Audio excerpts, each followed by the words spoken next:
Node மண்ணாக கலந்து வந்த அந்த மெத்தை மேல் அந்த நாய்க்குட்டி பயத்தோடும் பதட்டத்தோடும் சோகமே உருவான முகத்தோடும் தவித்துக் கொண்டிருந்ததை என்னால் உணரக்கூடியதாக இருந்தது.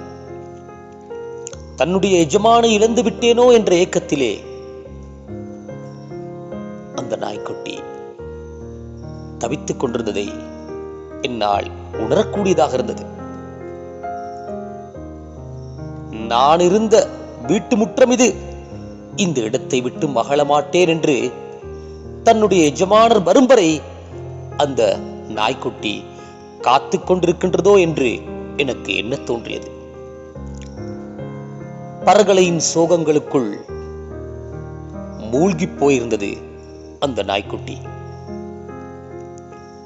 கவலையோடு அந்த இடத்தை விட்டு நான் திரும்பி வருகையில் மீண்டும் மீண்டும் அந்த ஐந்தறிவு ஜீவனுடைய அந்த உண்மையான பாசத்தை எண்ணங்களில் மீட்டிக்கொண்டே வந்தேன். இன்னும் அந்த ரணங்கள் என் உள்ளத்திலிருந்து ஆறவில்லை.